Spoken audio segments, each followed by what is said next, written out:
नमस्कार, आप देख रहे हैं आज तक डिजिटल और मैं हूं आपके साथ अनूप आकाश वर्मा और मेरे साथ हैं प्राइम तक के डिप्टी एडिटर चिराग गोटी। चिराग, बहुत बहुत स्वागत है आपका। और खबर एल्विश यादव मामले से जुड़ी हुई है। आपको याद होगा, चूंकि 2 दिन पहले एल्विश यादव से देर रात 30 मिनट के करीब नोएडा पुलिस ने पूछताछ की और उस पूछताछ में एल्विश यादव से जब सांपों के बारे में पूछा गया कि वो जो सांप आप वीडियो में घुमा रहे थे वो कहाँ से आया आपके पास सांप, तो एल्विश यादव ने सिंगर फाजिलपुरिया का नाम लिया। अब सिंगर फाजिलपुरिया से चिराग हमने कल रात में आज तक ने बात की है और उस बातचीत में फाजिलपुरिया ने कहा कि देखिए, सांप ही नहीं, घोड़े, हाथी, बंदर जो भी हमें शूटिंग के लिए चाहिए होते हैं, जगह भी हमें चाहिए होती है, लोकेशन भी, वो सब एक हमारी टीम है जो व्यवस्था देखती है और वो ये काम करती है।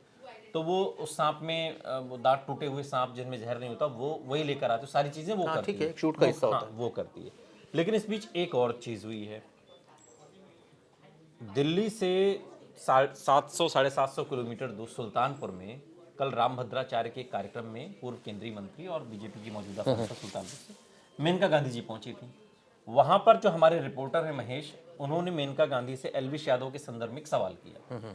तो वो मेनका गांधी जो सरगना तक बता रही थी एल्विश यादव को, वो किंगपिन बता रही थी, वो उससे उस सवाल से बचती हुई कोई जवाब नहीं, कन्नी काटती, उसके बाद उन्होंने कोई जवाब नहीं दिया। अब क्या इस पूरे फ्रेम में जिसमें रेव पार्टी में सांपों के जहर के इस्तेमाल की बात कही जा रही थी, उसमें क्या कुछ ऐसा हुआ है जिस पर अब न नोएडा पुलिस खुलकर दिखाई देती है एल्विश यादव को दबोचते हुए, न मेनका गांधी का वो एग्रेशन दिखाई देता है जो डे 1 पर पीएफए की तरफ से नजर आ रहा था? अब ऐसा क्या हुआ है इसमें? ऐसा ये हुआ है कि सबूत कोई नहीं मिला है। जब सबूत नहीं मिलता तो इसी तरह की बात करती है एजेंसीज भी और जो नेता भी हैं। आप एक बात बताइए, मेनका गांधी ने किंगपिन बोल दिया और अब जो है वो बात करने के तैयार नहीं, क्यों? अचानक क्या कोई विचारधारा में कोई परिवर्तन आ गया?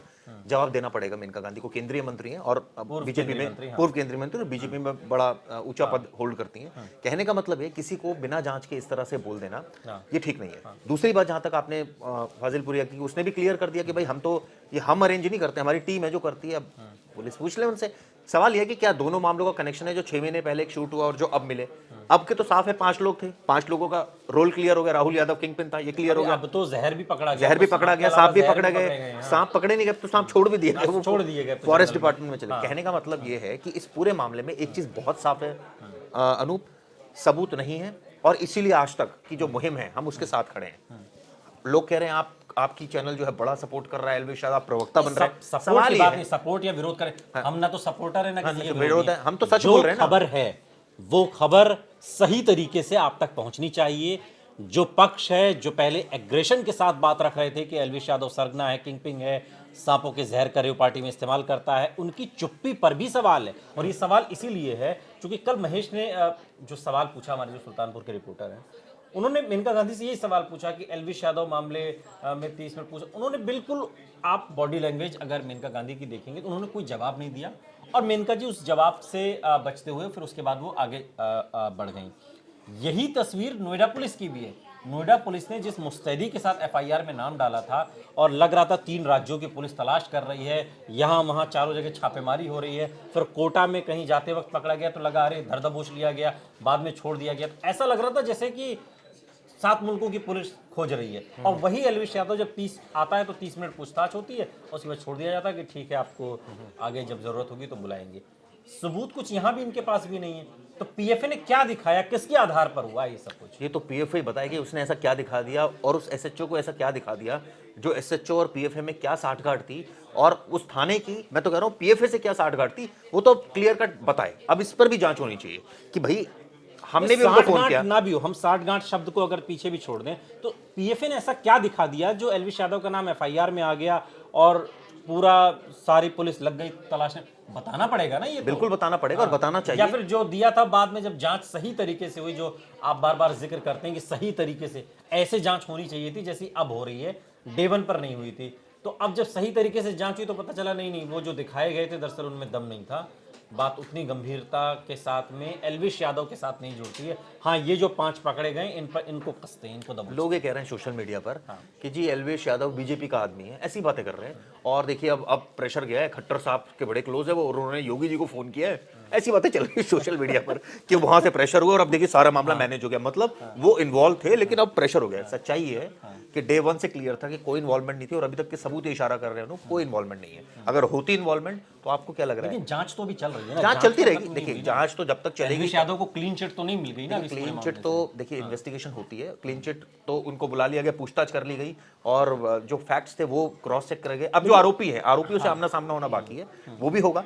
लेकिन आपने उनका व्लॉग देखा, जो एक व्लॉग आया मैं देख रहा था, पूरी body language chilled out body language और साफ साफ कह रहे हैं कि भाई सत्य में जयते, सत्य को परेशान किया जा सकता है, हराया नहीं जा सकता। मतलब पराजित आप नहीं कर सकते उसको। लेकिन जो कहने हम प्रवक्ता नहीं है अनूप, मैं बहुत क्लियर कट बता दूं, जो लोग हम कह रहे हैं हम नहीं है, लेकिन हम सच के प्रवक्ता जरूर हैं। जो सच बोलेगा हम उसके साथ खड़े हैं। लेकिन जो लोग अब देख रहे हैं, और मैं पिछली वीडियोस के भी कमेंट्स में एक दिन देख रहा था और फेसबुक पर भी और यूट्यूब पर भी, लोग ये इस बात को लेकर लेकिन सवाल उठा रहे हैं कुछ लोग कि ठीक है एलवीश यादव इसमें इन्वॉल्वमेंट मान लीजिए नहीं है, सिंगर फाजिलपुरिया की इन्वॉल्वमेंट नहीं, तो आखिर ये सांपों के जहर का कारोबार राहुल यादव में कौन कर रहा है? राहुल यादव, उसकी पूरी टीम, वो सपेरे। अब राहुल यादव किसको दे रहा था, किस किस को दिए? राहुल यादव तो कह रहा है मैं तो दोस्त, मैं तो मतलब उन्होंने उनके कहने पे किया है मैंने तो। उनके कहने पे वो कहेंगे कुएं में कूद जाएगा। उनके कूदा ना भाई, कूदा ना, सांपों के जहर को लेकर घूम रहा था, कूदा, जिस मात्रा में वो सांप का जहर बरामद हुआ, अगर कोई कुएं में आसान कूदा घटना तो नहीं है उस वो। कुएं में कूदा, उसको पहले प्राइज मिला होगा ना कोई उसको कुछ किसी की लालच होता है ना कुएं में कूदने का।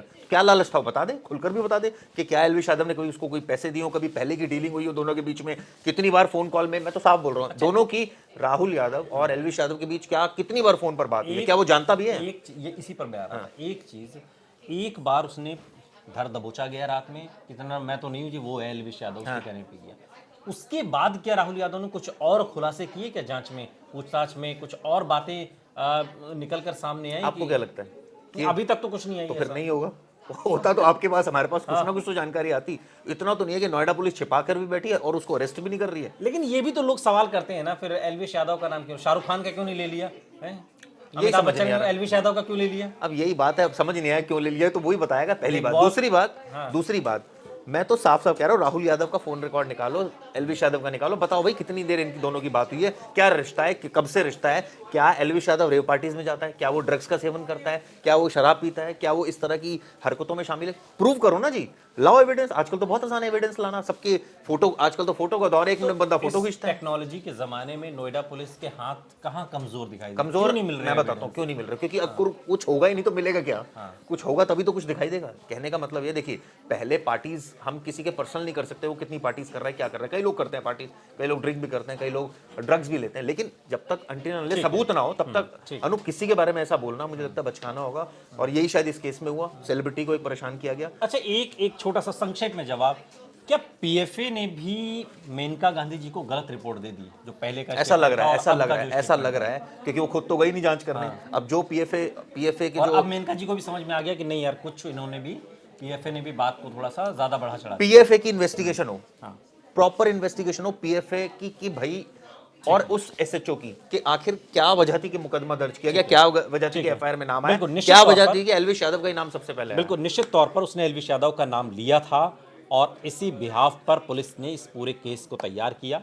लेकिन उसके बाद पुलिस को भी समझ में आया, पूरा थाने से ही केस दूसरे थाने पहुंचाया गया, संबंधित अधिकारी को भी पनिश किया गया, और उसके बाद अब मेनका गांधी की खामोशी इस मामले से जुड़े सवाल पर काफ़ी कुछ कहती है। लेकिन अंततोगत्वा जांच अभी चल रही है, क्लीन चिट अभी किसी को नहीं मिली है एलवीश यादव को भी। बहुत बहुत शुक्रिया चिराग इस तमाम बातचीत के लिए आपका। यहाँ रुक रहे हैं लेकिन आप कहीं जाइएगा नहीं, बने रहिए हमारे साथ, देखते रहिए आज तक डिजिटल।